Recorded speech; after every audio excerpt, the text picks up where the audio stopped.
Welcome to FuturePrint PodFest for the session today. My session, I'm hosting. I'm Marcus Timson from FuturePrint.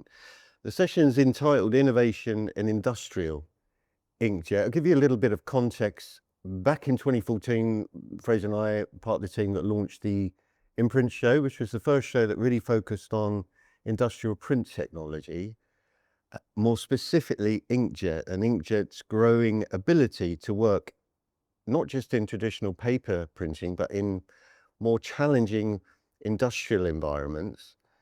And back then, I think the talk or the expectations were decor, also around how decorative surfaces could actually be printed with inkjet and all the advantages of a digital process.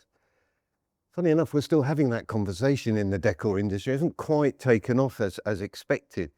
Fast forward to now really, so 2026, with our show in Munich in January and the work we're doing with FuturePrint generally, really noticing a difference with the technology. Not just that the technology is becoming better and more resilient, but that actually it's playing a larger and larger role in advanced manufacturing, and more specifically, perhaps some of the functional markets that may have seemed impossible or unlikely 10 to 12 years ago. So what we've done today is assembled three gentlemen who are leading inkjet innovation in industrial markets. They'll have slightly different perspectives. So what we're going to be doing today is really sort of, I guess, unraveling some of those questions and really to learn a bit about how inkjet is playing an increasingly clever, exciting role in a number of different markets. So welcome to FuturePrint Podcast, gentlemen. A rather long introduction, I'm afraid. But what I'd like to do to start things off, to kick things off, is introduce yourself. So welcome to the FuturePrint PodFest, Didier. Could you give us a little bit about you and Kelenn Technology? Yes, hello, yes. I'm going to try to do that, yes. Well, the company is 20 years old. We started in the paper industry, Inkjet, of course, and maybe approximately 8 or 9 years ago, we moved into the industrial business for that area. And what is interesting is that we have approximately 70% of the business in Inkjet. Within this 70%, almost 30% again into the industry. So the main business of Kelenn is the industry.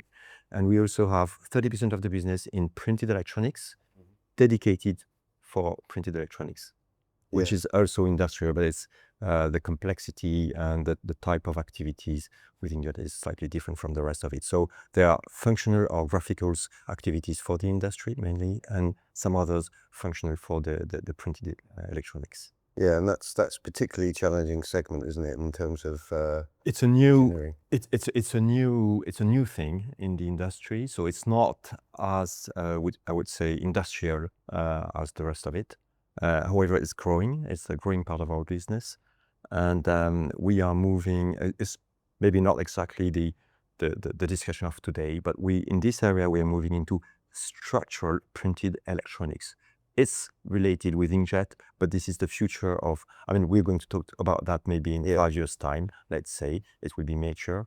Now it's purely labs and a few early adopters. Fantastic. And the business is based out of Paris? Yeah. We are based in Paris and we are selling worldwide. I mean, 80% of the business is abroad, in Europe, in the United States, and a bit in Asia as well. Thank you. Thanks for that. And Clayton? I'm Clayton Sampson, CEO of Cyan-Tec. And we started Cyan-Tec in 2009, really, because we could recognize that there's a lot of opportunity for inkjet in industrial applications. My background before inkjet was very much in the automotive industry. So we started looking at how we could build specialist inkjet printers for industrial applications. And we started off really in promo, single pass promo and things like that. But then we got into consumer products, etc. And now we're doing a lot of printing with robots. So actually using robots to print onto things, and that could be anything from hard hats to shoes to automotive or aerospace components. And the applications are still growing. Yeah, and that's exciting, isn't it? Keith?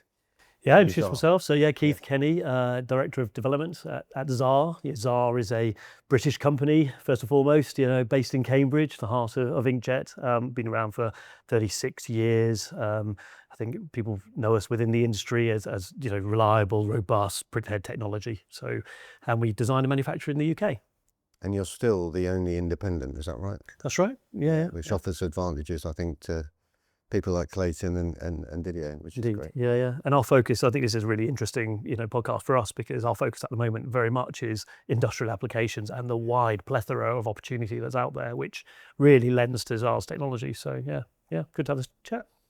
Okay, so Keith, what has changed perhaps over the last 10 years really to make industrial inkjet more credible, scalable and urgent in these new markets today?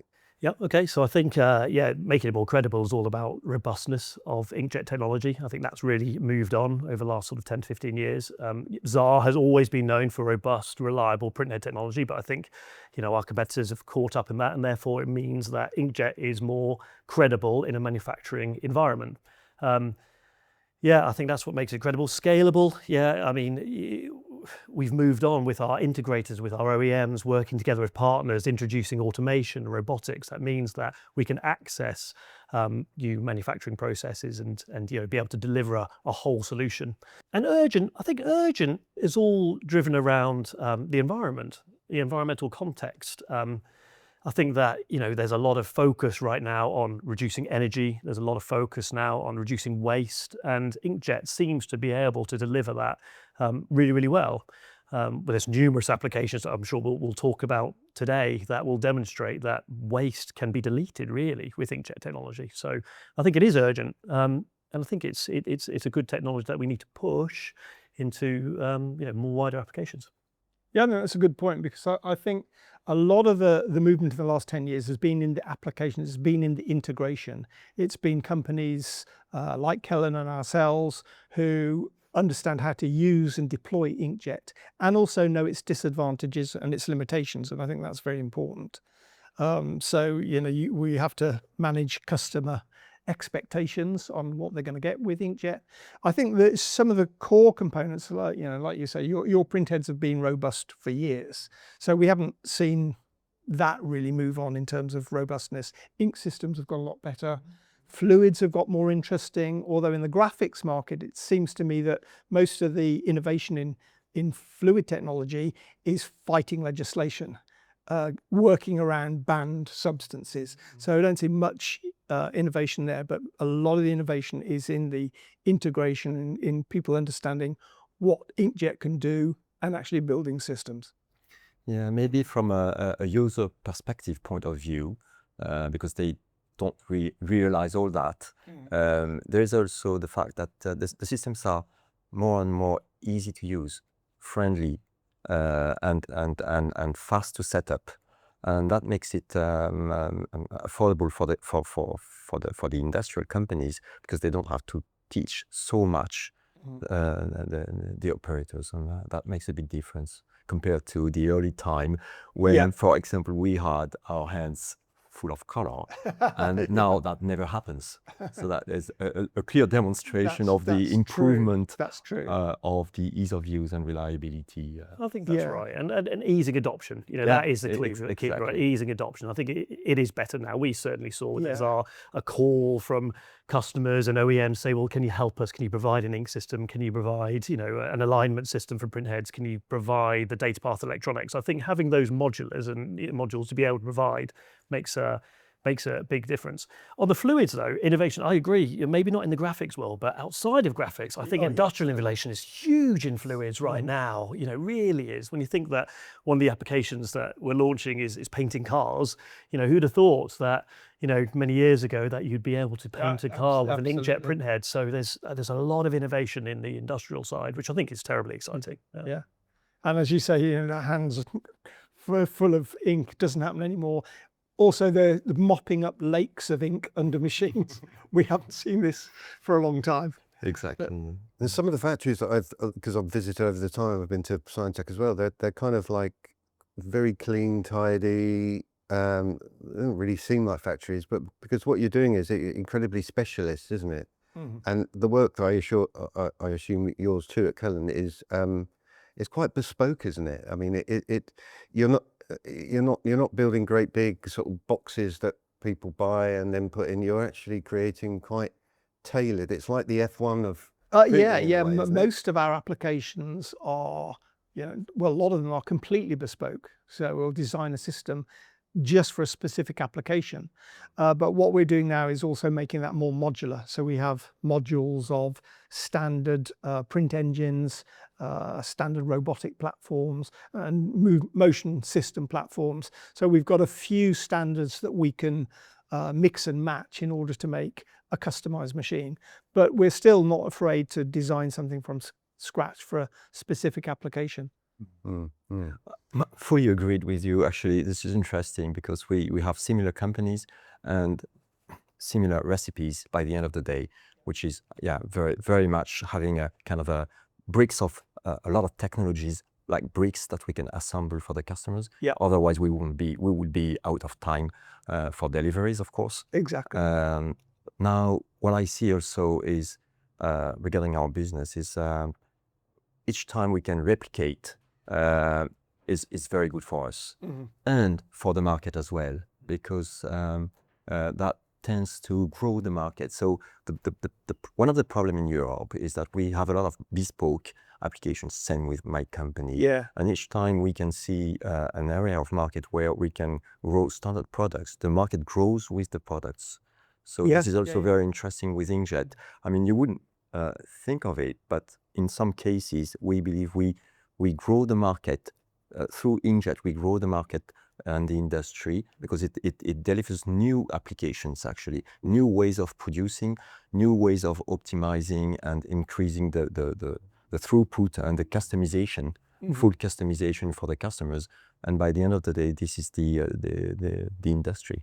It has to be easy to adopt. That's key, absolutely key, So I think we see the same. We absolutely see the same. So Xaar is traditionally printhead manufacturers and developers, but we've had more and more call for, can we have an ink system that's just off the shelf? Can we have a alignment system that's off the shelf? Can we have an alignment software utility that's off the shelf? So yeah, we're seeing that call. So we're pleased that you guys are doing the same thing, right? Because the more modules that we create that we can push into the industry, the easier that it will be to adopt. We win, we all win, right? So yeah. Yeah, and so that kind of modular approach I've seen work in and gain traction in a variety of different industries, but I guess what that does is it enables you as a business to scale a little, standardize a little, make more resilient and robust, but also gives the customer that flexibility that they invest in something that they can add or subtract or whatever, rather than being limited by a singular format. Yeah, exactly. I think it's really important though to work with that end customer. I'm sure you guys are doing it all the time, because you can make it modular, but there's always some level of bespoke, isn't there? There's always something you've got to integrate it, because I think when you try and, particularly in an industrial application, when you try and push a system and say, use this system, it's difficult because they have to take it on and adjust their process. If you can work in harmony with their system and the existing processes, then it's an easier thing to adopt. So understanding what that customer really needs and helping them to adopt it is everything. And so we could build a standard machine, and then the first customer that comes along, their component wouldn't fit in it. That's right. Yeah, that's right. So it needs to be bigger. Yes, what a disaster all that work for. Yeah. So bringing confidence with modules and customizing for customers, and maybe also it's a way to create innovations, because if we can split properly all the architectures of our machines, then we can create innovation that go into a standard architecture and make the customers more confident, because they understand that it's only one bit which is new and which will bring these benefits, and the rest of it is mature and stable. Yeah, exactly.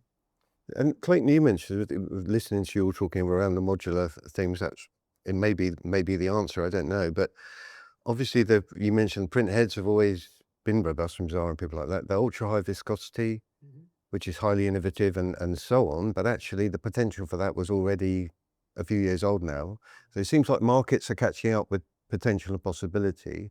With that in mind, really, where do you see the real innovation today in for industrial inkjet? Is it printheads, fluids, software, automation, AI, and integration? Is it all of it, or what? Where is innovation coming I think from? it's mainly fluids and integration.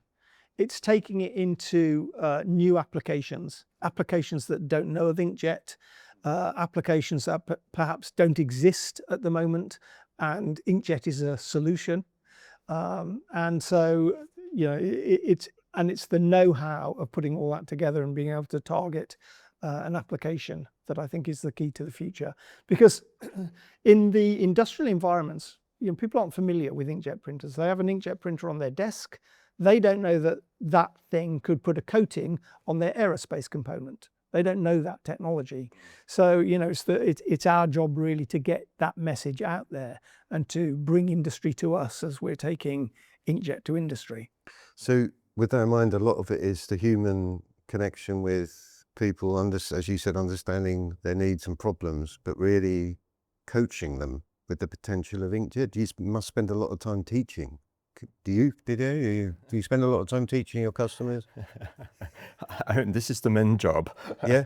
The job is making our customers understand how they're going to make money and how they are going to operate the systems, and by the end of the day, what are the technologies they are dealing with.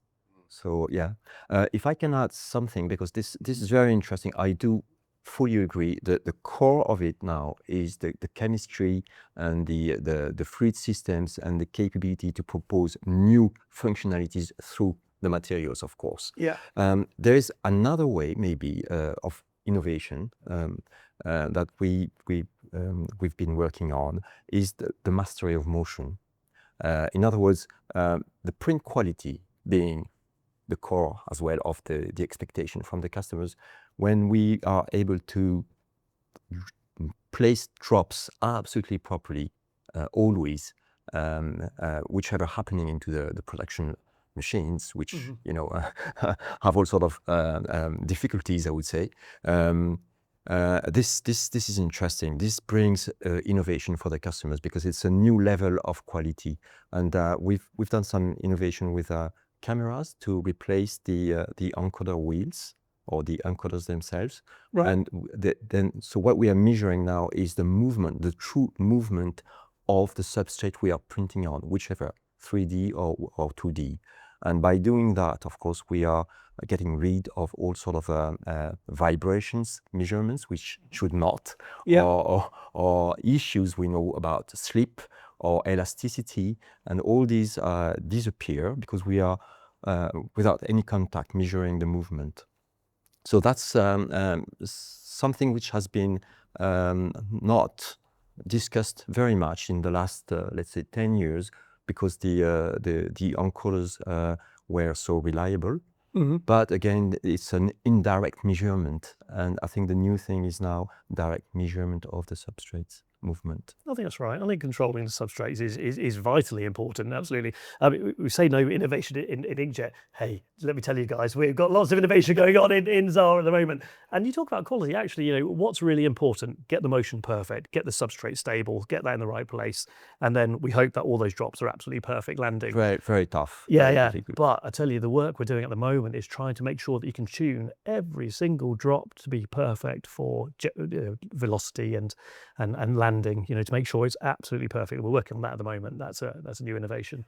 The tough thing, I think, is bringing the innovations to people. So high viscosity, we've been talking about this for years now, high viscosity, right? But it's really only flown in the last 18 months. So why? I think one of the questions you're asking, Marcus, is, you know, do we demonstrate? Do we have to teach? It's really important. You know, Xaar and our success over the last sort of 18 months has been purely around demonstration. Yeah. Show it to people. Show them exactly what can be done.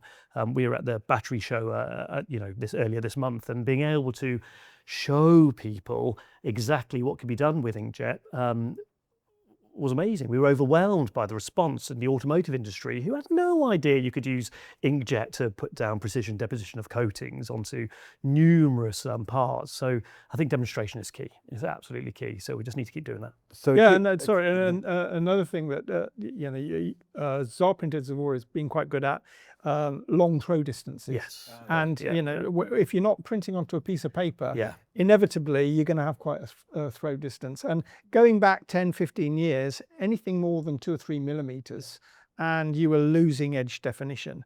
And now we can print much further away. We have applications that are printing 10 millimeters. Absolutely, yeah, agreed, which is which we like to see, and we're actually seeing the same across the board. You know, if it's industrial, things aren't quite necessarily as perfect, so you need to be a long way away from the substrate or the part that you're printing. Particularly in direct to shape, it's an object. It's not a piece of paper. Indeed. Yeah, we can touch on direct shape of it.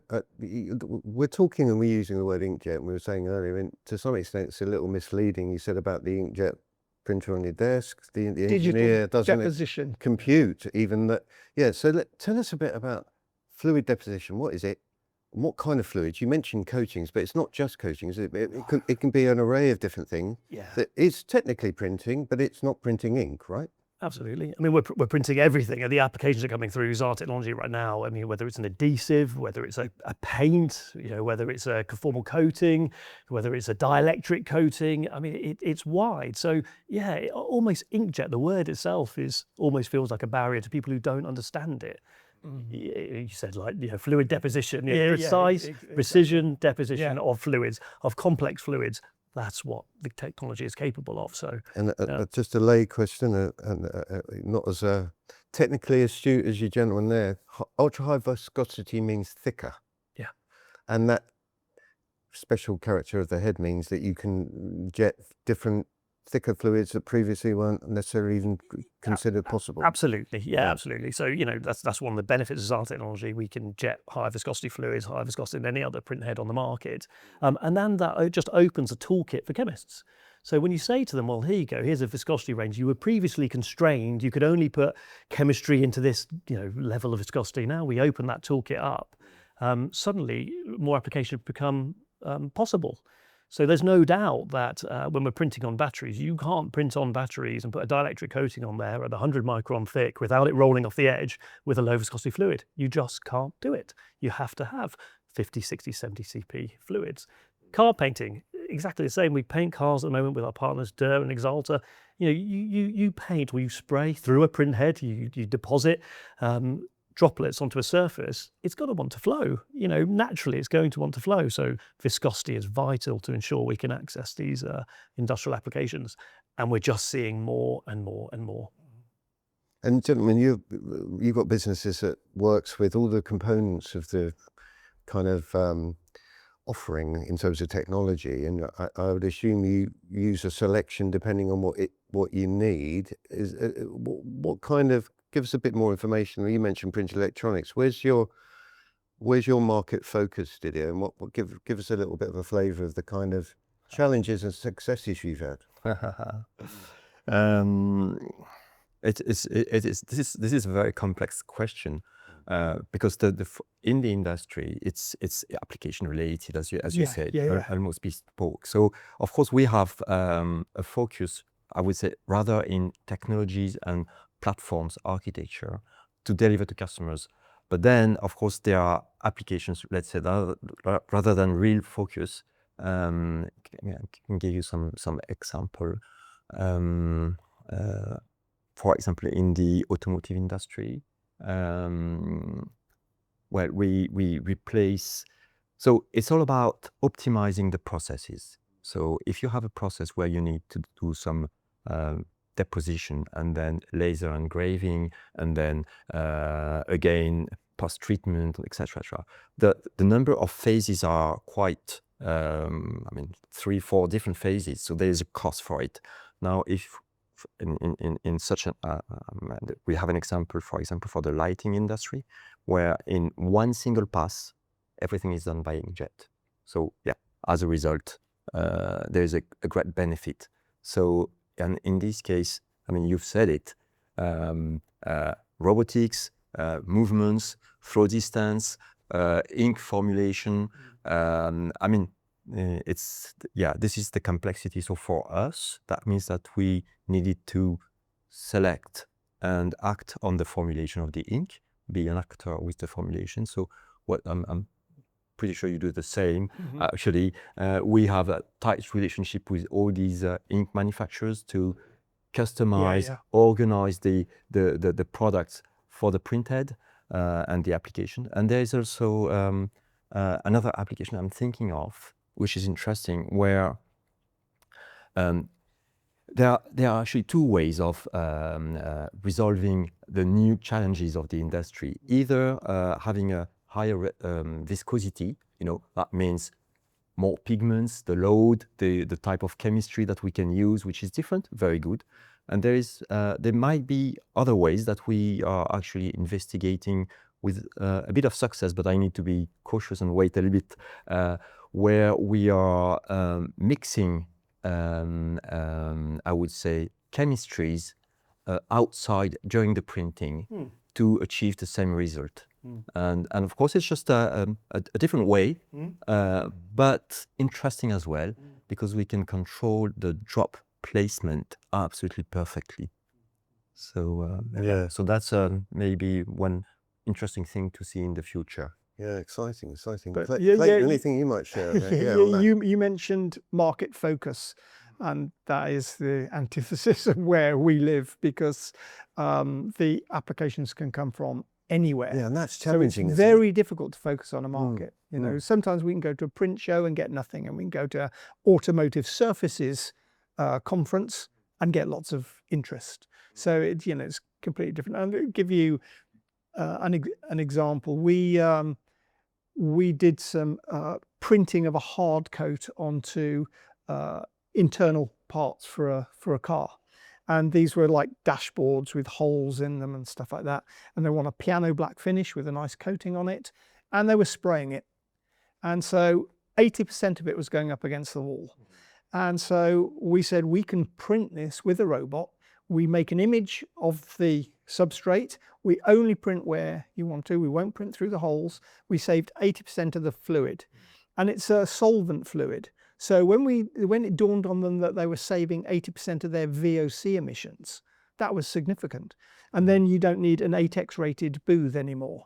And then, you don't need a spray booth. You can just do it in an enclosure with minimal extraction. Huge difference. Huge difference. Spray booths feel really old tech now, don't they? Yeah. But it hasn't got there yet. We're going to get there. But exactly the same issues with car painting. But I mean, just put the fluid where you need it and nowhere put the fluid where you need it. Don't have the waste. Don't have the cost. This is interesting. So we replace spread printing. Instead of spraying now, we inkjet print. Yeah. And I bet there are other areas, as you know, where I think it's massive. I think it's massive. But this one is massive. It can be massive. I agree. Especially on 3D shapes. Yeah. Agreed. Very good. Yeah, that's a good one. But listening to all of you and rewinding like I did at the beginning back to, I don't know, 10 years ago, lots of examples of the creative potential of Inkjet to be able to, do sort of personalization and customization and patterns that wouldn't repeat and so on. It seems, talking to you, that well, I don't know whether you agree, but it seems to me that the case for Inkjet seems to be quite economic in this industry. Is it about savings? Is it about VO2 reduction? Is it gains in efficiency and productivity that is appealing to manufacturers? That's quite a difficult one, because I think Inkjet has an advantage in the specific things that Inkjet can do. And if you're not after those, sometimes it doesn't work. So for example, if somebody comes to me and say, I make 1 million of these a day, they're exactly the same. My process runs at 300 meters a minute, and I want to replace it with Inkjet because I want more reliability, I want it cheaper, I want it more efficient, then often I say, this may not be the technology for you, because we're probably none of those things. The technology you're using at the moment has been developed over years to do that specific application. But if you want to change a print halfway through, or you want to make 10 of them instead of 1 million, that's when Inkjet comes in, because there's no other technology that can do that. So it's not as simple as just applying exactly. productivity. And there are some shapes that you can't print in any. You can't print with a contact technology. Yeah, you mentioned retro shapes. Can you just expand a bit on? Yeah, on- for on your example, work in that space? we've done a project recently we've done a couple of projects printing onto training shoes. And these are shoes that, shoes are usually printed in the flat and then sewn together. But these are 3D printed shoes, so they're born in 3 dimensions. So the only way to print them is in 3 dimensions. And there really isn't a technology other than pad printing can maybe do it, but not all over. So robotic inkjet is really the answer to that application. And that's one of the ones that we've had quite a lot of success in. But there are other direct to shape things like hard hats and vehicle components and things that equally we've had success with. And that's a blend of using inkjet with the right software, with the right robotics. Yes. It sounds complex and complicated. Well, it is, but we are at heart an automation company as well as inkjet. So robotics we use all the time. So some of the equipment that we build doesn't have inkjet on it, but it will usually have a robot. So we probably have 30, 40, 50 robots a year run through our place. So the automation is kind of second nature to us. But stitching that together with inkjet software has been a challenge. But that's one of our USPs in being able to do that. And that culture of not being inkjet first might play to your strengths in a way then. Yeah. So you're not just fixated with inkjet, you're whatever's the best tech for the That's right. job I at mean, hand. we've built quite a few spray systems. There was one application for an aerospace company where we said we can revolutionize your process because you're spraying a very expensive component. You've got masking all over it, which is kind of a skilled process to put on. Then most of it comes off in the masking. So we can inkjet all of that. But they couldn't go ahead with it because it was a flying part and they would have to recertify the process. And they couldn't afford, that was more expensive than buying the equipment. So they said, Frustrating. can you just make us a spray system, which is what we did. Right. Really diverse, all of you listening to both, it's like it's everywhere, or the potential of it is everywhere. And with it brings challenges for the customer, disruption, fear of change, technical differences. I think inkjet's a mix, isn't it, of chemistry, physics and engineering. It's like, blimey, it's all sort of like And electronics. PhD level. Yeah. It's like, and I think sometimes that language is probably difficult for customers to understand. So part of your challenge about teaching is interesting. I just got here a question. Why do good inkjet ideas still fail when they reach the production floor? That does happen, doesn't it? Well, It does. Yeah. My answer to that would be they don't and they can't once they reach the production floor. Because if you build a system and it doesn't do what you said it could do and doesn't do what the customer wanted, Last long, is it? no, you're going to be in trouble. But they do fail. They just fail before then. So they'll fail in the development or they'll fail at stage 1. And so, for an example, we've often been given a challenge and we couldn't find the ink chemistry. We want to do this by inkjet, but we can't find the inkjet chemistry. We can't make it stick to the substrate, or it sticks to the substrate, but it doesn't have enough performance when it gets hit by something or whatever it is it's got to do. So usually, if we've got a lot of experience and we think we know, we can make this successful based on our experience, that's fine. But if it's brand new, we will insist that we do some development for the customer. And so we quite often start with a development project. And that can be, and we have a lab, so it can be relatively simple. It could just be matching the substrate to the ink. You kind of de-risk the process. What pre-treatment? Would you agree with that? Is that kind of similar approach? I mean, this is incredible because this is exactly it. This is exactly, what can I say? I mean, honestly, this is exactly, we need to qualify before. Yeah. And if it's not qualified before enough, then there is a risk of failure afterwards. Yeah. And I think there is also the expectation of the customers. Sometimes the customers do not understand the complexity, which is of course normal, of what we need to address, and they would undermine some of the prerequisite some of the activities that we need to have before. But usually such companies like you and I, if we are comfortable enough to test before delivery on site, then we have no problem on site. So it's all about the projects where we are driven somehow to finalize the testing on site. And this is where the risk lies. Yeah. So as soon as we can avoid that, I would say 100% of the projects will be fully successful.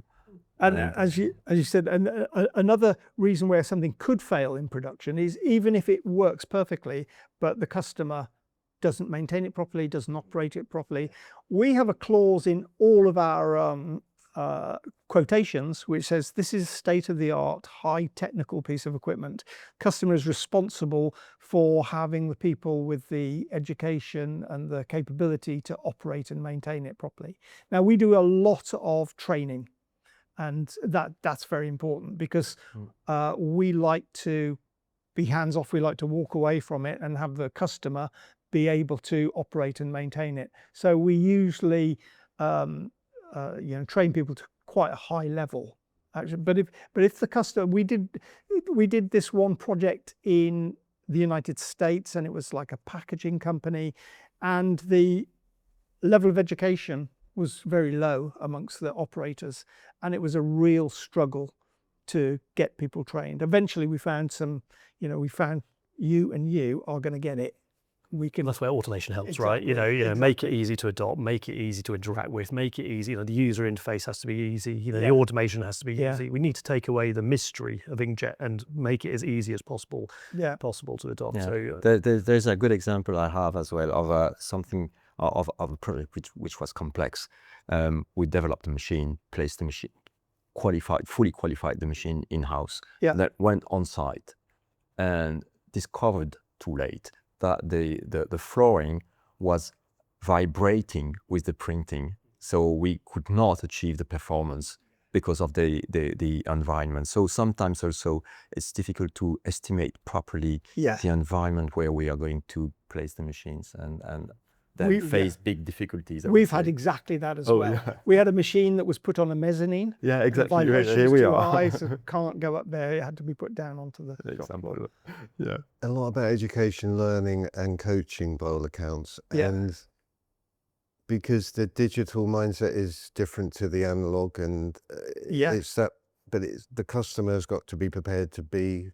Yeah, it's more technical, but there's less black art involved. Yeah. If you're ink mixing for a pad print or a lot of traditional analog systems need a lot of, it's a black art, need a lot of experience to run, but not necessarily of a high technical level. Whereas Inkjet, is much higher technical level, but not so much of a black art. It's repeatable. I think that's, you're consistent. You get consistent application, consistent process. I think that's key. And there is a consequence for that, which is interesting.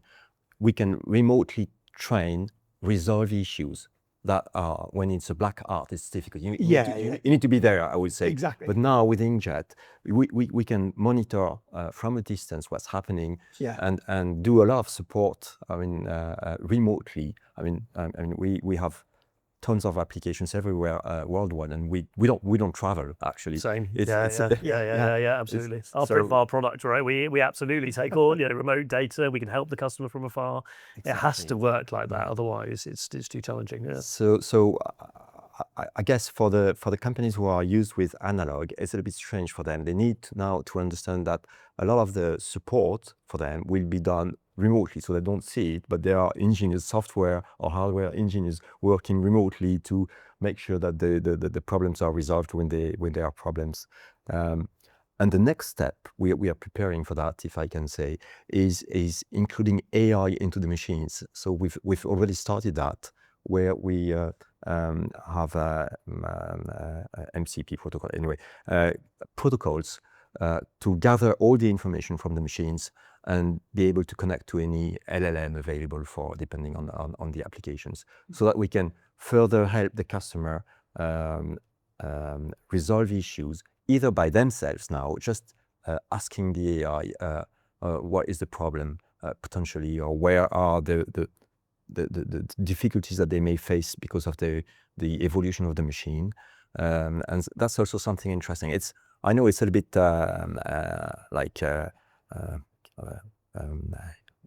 everybody's talking about AI now, but AI inside equipment is something very interesting. It's a little bit complex to create the platform for that. But it's complex, but it's interesting. It's going to help us actually, companies like us anyway, to support more and more customers worldwide with the same infrastructure. Yeah, so data acquisition is becoming more and more important. We are using AI a little bit on robot programming. So we use some AI tools to improve or write the robot paths. But then we always need to tweak them where we get like 95% there, and then we need to do some final movement. So we talked a lot about conversion when we talked about the kind of difficulties and challenges, both technically and also in terms of business and communication and so on. Sort of a rewind. I joined the print industry in 2006, 20 years now, and still going strong. It's changed and technology has changed with it, but markets have adopted at different rates. 2006 graphics industry converted, didn't it, from screen into digital wide format, and actually not far behind it, ceramics, even quicker, wasn't it? And then suddenly it was like, wow, which one's next? Which one's next? What do you think which analog manufacturing processes are perhaps most vulnerable to digital inkjet over the next 5 years? Have you got a market sector that you think, well, it's going to go? Well, the low-hanging fruit is pad printing, because pad printing, you have to mix all the colors. It's a very slow process. It can do direct to shape to a certain extent, but it's that is really going to be under threat. The only thing saving it is it's about 1/10 of the price of inkjet at the moment for an actual pad printer. But when you look at the back lab application where people are mixing different colors of ink and stuff like that, and the support behind it, and you can wipe all of that out with inkjet. Direct to shape. Oh yeah. Direct to shape, replacing or at least taking a big share of pad printing. Yeah.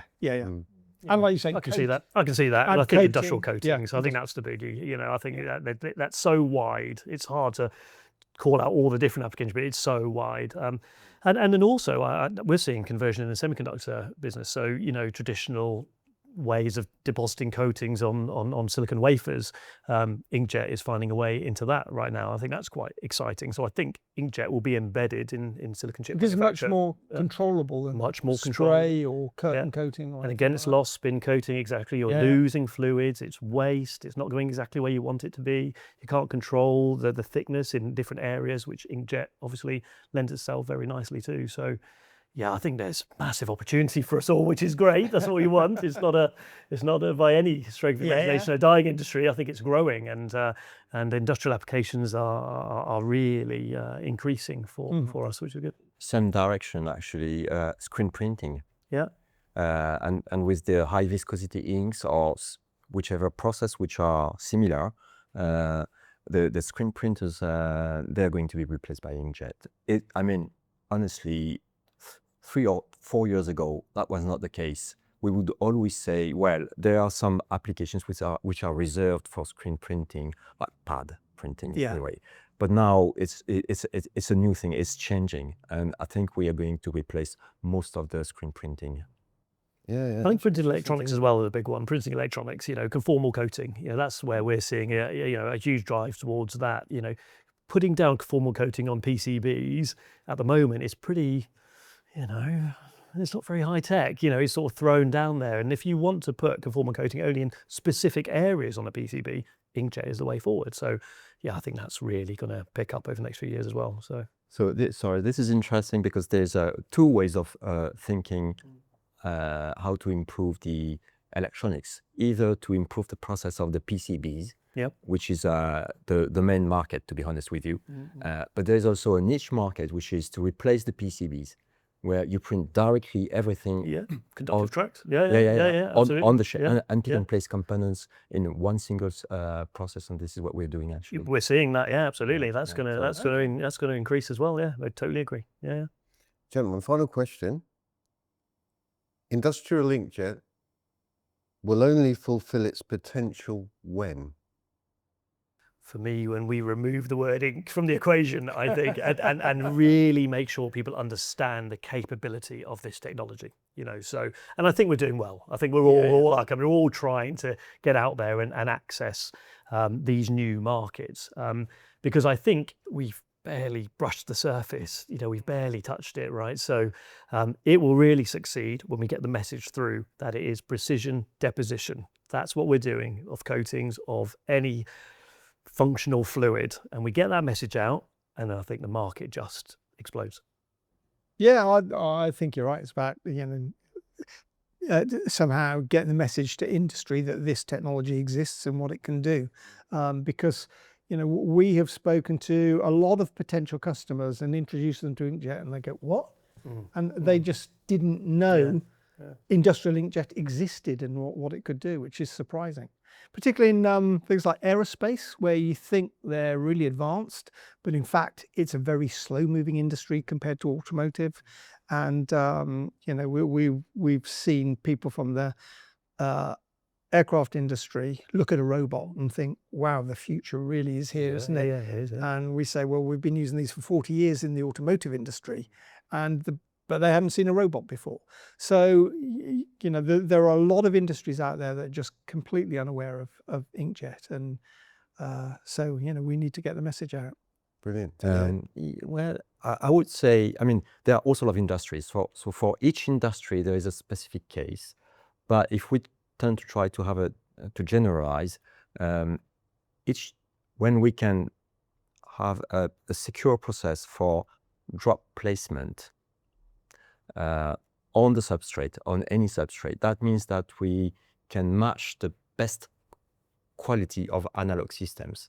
So then it's a win for the inkjet. So there are also of technologies that we are developing, but this is the core, I would say, thing, the print quality for the customer. So each time the drop placement is perfect, then we have the intensity of color, we have the precision. And so this is a key feature. Another way to create standard success for the inkjet is you were talking about automation, and within the automation there is also the auto calibration process, because the inkjet requires a movement and which needs to be perfect, and that always goes through a calibration process. We've been working a lot on fully automating the calibration process, and the results are instead of taking maybe a few hours or 1 or 2 days for calibration of a machine, it takes a few seconds. That makes a big difference, because on site, the customers, they are looking forward for the push button activities. Of course. Yeah. Even though, which we have already achieved, but there was this phase of automation for the calibration, which was sometimes a bit complex. And in some businesses now we are there. Okay. Thank you, Didier. Good answer. Thank you, gentlemen, for joining us today. I'm glad I joined as well. It's been interesting listening to you and learning more around the fluid deposition and the kind of the game that inkjet is performing really in these interesting, exciting new markets, which perhaps 10 years ago we wouldn't have thought possible. Clearly, you three are a part of that, kind of leading that charge. And thank you for joining us at FuturePrint PodFest. Thank Thank you. you. Marcus. Thank Thank you. you. Thanks, It was a Mark. pleasure.